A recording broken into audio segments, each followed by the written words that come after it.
Hello students, welcome to PR के classes. आज हम लोग शुरू करेंगे न्यूट्रिशन इन ह्यूमन बीइंग्स। ये बायोलॉजी का एक चैप्टर है लाइफ प्रोसेस का, जो कि बोर्ड एग्जाम में इससे कई बार इससे क्वेश्चन आ चुके हैं। तो जस्ट ब्रीफ में इसको समझेंगे कि ह्यूमन बीइंग में न्यूट्रिशन कैसे बॉडी के हर सेल में जाता है।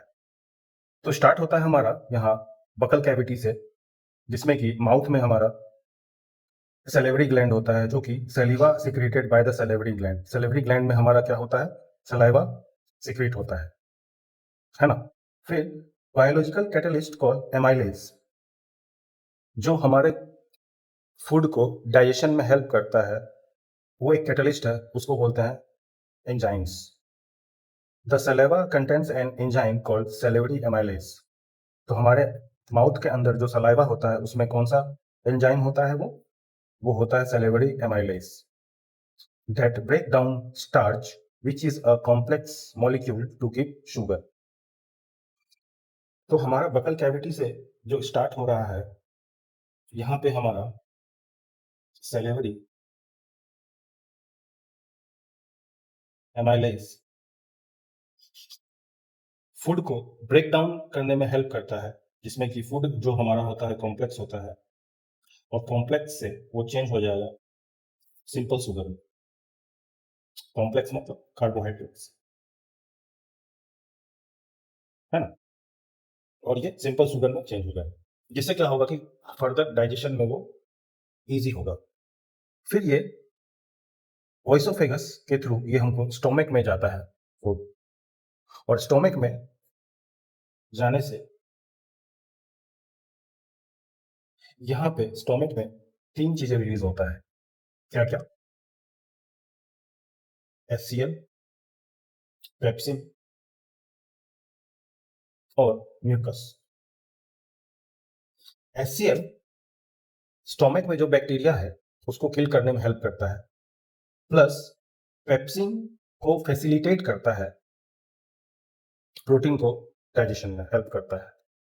और म्यूकस जो है स्टोमक के इनर लीनिंग में, ये इस तरह से इनर लीनिंग में ये रहता है, ताकि जो एसिड जो है वो स्टोमक को हार्म ना करे, तो उसको प्रोटेक्ट बना के रखना पड़े। तो म्यूकस का यही काम है कि HCl डायरेक्टली स्टोमक में कॉन्टेक्ट ना हो सके, म्यूकस उसको बचा के रखता है। ठीक है। और ये जो ओइसोफेगस है, इसमें जो होता है, the lining of canal has muscles that contract rhythmically in order to push the food forward. These peristaltic movement occur all along the gut. Means ये जो फूड पाइप है, यहाँ पे जो फूड का मूवमेंट होता है, उस मूवमेंट को हम लोग कहेंगे पेरिस्टाल्टिक मूवमेंट। इस मूवमेंट के थ्रू फूड जो है स्टोमक में आता है। फिर स्टोमक में ये तीन जो हमारा एंजाइम है, ये तीनों फर्दर फूड को डाइजेशन में हेल्प करता है। नेक्स्ट इसके बाद स्टोमक में प्रोसेस होने के बाद हमारा जाता है ये स्मॉल इंटेस्टाइन में, जिसको कि कंप्लीट डाइजेशन बोलते हैं। यहाँ पे कंप्लीट डाइजेशन हो जाता है। कंप्लीट डाइजेशन किसका? कार्बोहाइड्रेट्स, प्रोटीन, फैट्स, ये सब का। कार्बोहाइड्रेट्स, प्रोटीन, फैट्स, ये सब का डाइजेशन कंप्लीट हो जाता है। कैसे होता है? स्मॉल इंटेस्टाइन में फर्दर पाइल जूस एक्ट करता है, जो कि लीवर के द्वारा प्रोड्यूस होता है, और गॉल ब्लैडर उसको स्टोर करके रखता है पाइल जूस को। और जब भी डाइजेशन में उसको नीड होता है, तो ये बाइल जूस सीक्रेट होकर स्मॉल इंटेस्टाइन में आ जाता है। और चूंकि फूड का जो मीडियम होता है वो एसिडिक होता है, तो उसको अल्कलाइन करने के लिए ये बाइल जूस बहुत हेल्प होता है। और फैट को, कॉम्प्लेक्स फैट को ब्रेक करते हैं, उसको सिंपल फॉर्म में चेंज करते हैं। फ्लैट फैट ये हमारा यहाँ पे है इस लाइन में, ये acting on fats, है ना। Fats are present in the intestine in the form of large globules which make it difficult for enzyme to act on them. तो बाइल जूस इसको हेल्प करता है फैट्स को डाइजेशन में। फर्दर पेनक्रियाटिक जूस हमारा act होता है small intestine में। पेनक्रियाटिक जूस में जैसे ट्रिप्सिन और लिपेज, ये दोनों एक्ट करता है। ट्रिप्सिन का काम क्या है? प्रोटीन को डाइजेस्ट, और लिपेज को, फैट को डाइजेस्ट करता है। और ये कहाँ होता है? स्मॉल इंटेस्टाइन में, है ना। तो यहाँ पे digestion function takes place take care of by the gastric gland present in the wall of the stomach. These release hydrochloric acid, protein, digestive enzyme called pepsin mucus. ये जो यहाँ पे हम लोग देखें, नेक्स्ट पेज में है।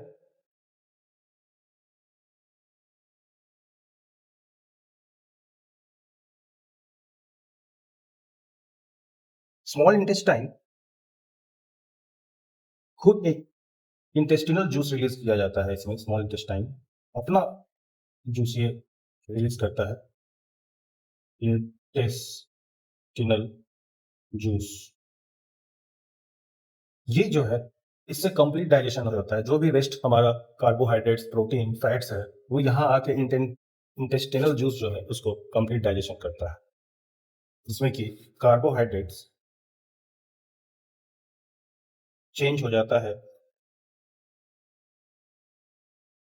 ग्लूकोज में, प्रोटीन हो जाता है चेंज अमीनो एसिड में, और फैट हमारा हो जाता है फैटी एसिड एंड ग्लाइसिरॉल।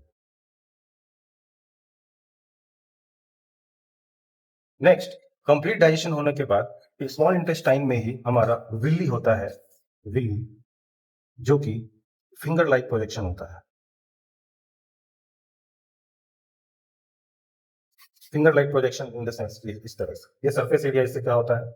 बढ़ रहा है। यहाँ पे इस तरह सरफेस एरिया, उससे क्या हो रहा है? फूड को ज्यादा एब्जॉर्प्शन हो रहा है। फूड न्यूट्रिशन एब्जॉर्ब होने से विल्ली में क्या होता है कि ब्लड वेसल्स होता है, उससे बॉडी के हर एक सेल में न्यूट्रिशन पहुंच जाता है।